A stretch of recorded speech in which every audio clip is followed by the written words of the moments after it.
अगन से तेज है और को काजर से कारी,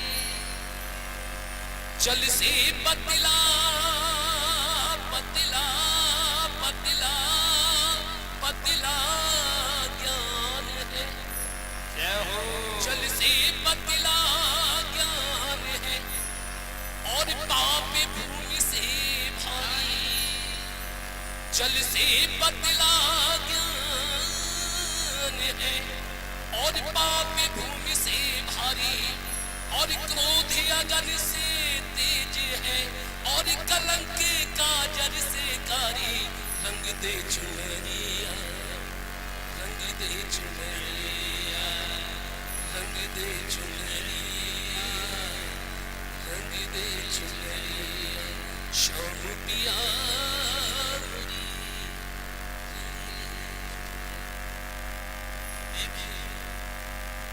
काजर से काला है आए द्वारकाधीश को कलंक लग गया बंधु। कलंक कलंक कैसे क्यों लगा? कलंक कैसे लग गया? गर्ग संहिता में लिखा है, एक बार हमारे कन्हैया हमारे लाला गोविंद गाय चरा रहे थे। आपने देखा होगा बरसात के समय में पशुओं की खुर बन जाती है ना, और सूख जाने पर खुर छप जाती है, और बरसात है जाए तो खुरों में पानी भर जाता है। गोविंद गाय चरा रहे थे तो खुरों में बरसात का पानी भर गया था। भादों के चौथ का चंद्र का दर्शन कर लिया तो उन्हें कलंक लग गया। कलंक क्यों लगा? ये चौथ के चंद्र का दर्शन करते हैं तो कलंक ही क्यों लग जाता है? गणेश पुराण में लिखा है, एक क्रौंच नाम का गंधर्व बड़े बड़े योगेंद्र मुनींद्र यमलात्मा विमलात्मा भूतात्मा अपनी अपनी झोंपड़ियों में तपस्या करते थे। क्रौंच नाम का गंधर्व चूहा बन के आता और उनकी झोंपड़ियों में बड़े बड़े बड़े बिल बना करके चला जाता। संत महात्मा बड़े परेशान रहा करते थे बंधु। सब संत महात्मा भगवान शंकर भगवान की शरण में जाकर के पहुंचे, प्रभु बचा लीजिए बचा लीजिए। शंकर भगवान ने कहा क्या बात है कि महाराज एक चूहा आता है और बड़े बड़े बिल बनाता है और हमारी झोंपड़ियां नीचे गिर जाती हैं, हम बड़े परेशान हैं। शंकर भगवान ने कहा गणेश कि हाँ पिताश्री कि जाओ कौन सा चूहा है उसे नाथ करके अपने कब्जे में रखो। ठीक है, गणेश गए हैं। गणेश ने क्रौंच नाम के गंधर्व को देखा, चूहा बन करके बड़े बड़े बिल बना रहा है। गणेश ने तुरंत पकड़ करके उसके नाक में नकेली डाल के और स्वयं ही अपने कब्जे में कर लिया। वही गणेश भगवान का वाहन है क्रौंच नाम का गंधर्व। आज गणेश अपने चूहा पर बैठ करके जा रहे थे, पैर फिसल गया। चंद्रमा अट्टहास करके हंसने लगे। गणेश ने देखा कि आज के दिन तुझे कोई देखेगा तो कलंक से कारा मुंह हो जाएगा। गणेश पुराण कि भाद्रा शुक्ल चतुर्थीयायो ज्ञानी तो पीवा अभिशापो भये चंद्र दर्शनात् प्रश्य दुखियात्।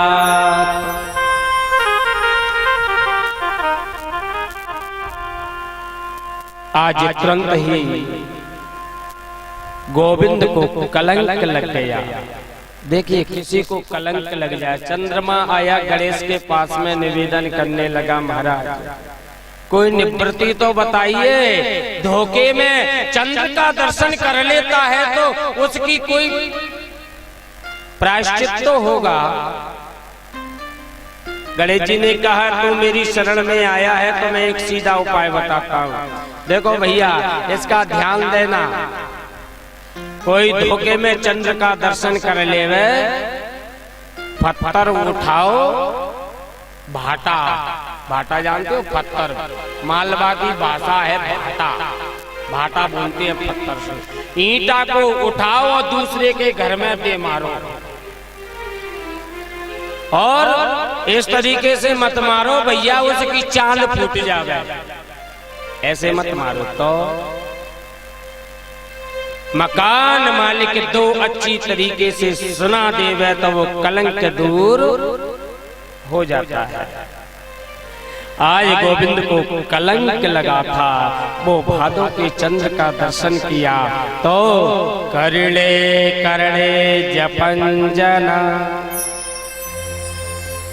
ये बात आज द्वारकाधीश के कान में आ गई कि सत्राजित कहता है कि मेरे भाई को द्वारकाधीश ने मरवा दिया और मणि को ग्रहण कर ली। थोड़े से सैनिक साथ में लेकर के बंधु जंगल में निकल पड़े ढूंढने के लिए, तो देखते हैं प्रसैन मरा पड़ा है। आगे जाते हैं तो शेर मरा पड़ा है। आगे जाते हैं एक लंबी चौड़ी गुफा दिखलाई दी और तुरंत ही लंबी चौड़ी गुफा दिखलाई देती है। तो आज द्वारकाधीश ने कहा, पहरेदारों से 12 दिन तक बाट घेरना हमारी, मैं नहीं लौटा तो वापस चले जाना। पहरेदारों से कहकर के आज द्वारकाधीश गुफा में जाकर के प्रवेश हुए तो आज जामवंत की लड़की आज मणि से खेल रही है। इतने में द्वारकाधीश पास में जाकर के पहुंचे तो वो लड़की ने वो मनुष्य को पहली बार देखा तो बड़े जोर से चीखने लगी, चिल्लाने लगी, पिताजी बचाओ, पिताजी बचाओ। इतने में अंदर से खर खर शब्द करता हुआ आया और बिगड़ सोचे समझे द्वारकाधीश पर आकर के भिड़ गया। बराबर लड़ते गए। प्रभु दत्त ब्रह्मचारी जी महाराज भागवत चरित्र में लिखते हैं, 28 दिन लड़ा रीच पर हर नहीं हारे। दिन रात बराबर ही लड़ते रहे।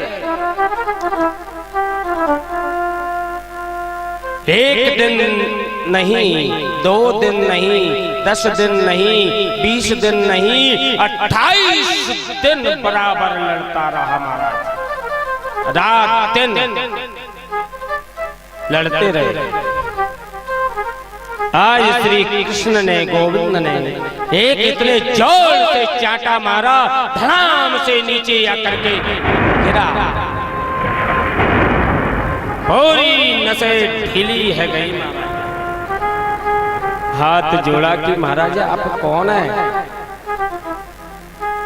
आप कौन है प्रभु? तुरंत ही द्वारकाधीश ने राघवेंद्र सरकार का रूप धारण कर लिया है। निज स्वामी रघुनाथ समझ कर पैर पखारे। पसर के प्रणाम कियो बंधु। हे प्रभु, हे राजा राम, आपने मेरी मनोकामना पूरी कर दी। राजा रामचंद्र जी कहते हैं, कृष्ण भगवान कहते हैं, जब मैं विदा कर रहा था तब तूने कहा था कि महाराज मेरी खुजली मच रही है। आज मैंने तेरी खुजली शांत कर दी है। अपने रूम में परिणत हो गए द्वारकाधीश के रूम में, और तुरंत ही आज जामवंत कहता है प्रभु कैसे आगमन हुआ कि ये मणि का चक्कर है, बस ये मणि मुझे दे दो, मुझे कलंक लगा है कि महाराज मैं मणि नहीं दूंगा। क्यों नहीं दोगे भाई, क्यों नहीं दोगे? कि महाराज मेरी लड़की जवान है गई है, मेरी लड़की जामवती जवान है गई है महाराज। अब मैं कहां पर देखूंगा लड़का को? आप ही मिल गए तो आपके हाथ में मैं अपनी लड़की का हाथ थमाता हूं। जामवती का हाथ महाराज आज द्वारकाधीश के हाथ में दे दिया है, दहेज में मणि दे दी। आज द्वारकाधीश ने जामवती पर हाथ घुमा दिया तो जामवती की काया बदल गई। आज द्वारकाधीश की पटरानी हुई दूसरी जामवती। सत्राजित को आकर के मणि दी तो सत्राजित ने सब भेद मालूम हो गया। सत्राजित को तो कहने लगा है क्या कि सोचत सत्राजित सतता ये अपयस कैसे सहूं। मैंने मिथ्या दोष लगा दिया द्वारकाधीश पे, मिथ्या दोष लगाया है, क्या करूं? तो मेरी लड़की है सत्यभामा, सत्यभामा है ना, द्वारकाधीश के साथ में विवाह कर देता हूं। तुरंत ही आए सत्राजित ने अपनी लड़की सत्यभामा का विवाह द्वारकाधीश के साथ में किया और दहेज में द्वारकाधीश को मणि दी है। बंधु एक बिंद और अरविंद नाम के भाई थे, उनकी लड़की का नाम, उनकी बहन का नाम था मित्रविंदा। गोविंद ने उसके साथ में विवाह किया। नागिनी जिति के साथ में एक साथ में महाराज बैलों को नथा गया तो उसको नागिनी जिति के साथ में विवाह किया।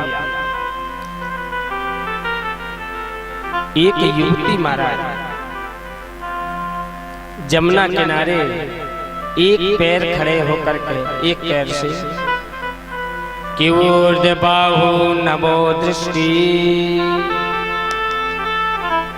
तप रही थी जमुना जी के पास में धूप में। अर्जुन से कहा द्वारकाधीश ने देखो तो ये युवती क्यों तप रही है धूप में, क्या बात है, पूछ के तो आओ। अर्जुन गए, अर्जुन ने कहा देवी किस लिए तपस्या कर रही हो? तो युवती ने कहा मेरा नाम कालंद्री है। क्या है? कालंद्री जमुना मैया। किस लिए तपस्या कर रही है? मैं द्वारकाधीश को पति बनाना चाह रही हूं। द्वारकाधीश, तो द्वारकाधीश ने इसके साथ में विवाह किया। बंधु रुक्मणी, जामवती, सत्यभामा, कालंद्री, मित्रविंदा, नागिनी जिति, भद्रा और लक्ष्मणा 8 पटरानियों के साथ में गोविंद विवाह करके रहने लगे। और 8 पटरानियां गोविंद का गुणगान करती हैं, सेवा करती हैं। लगने तुम्हें से लगा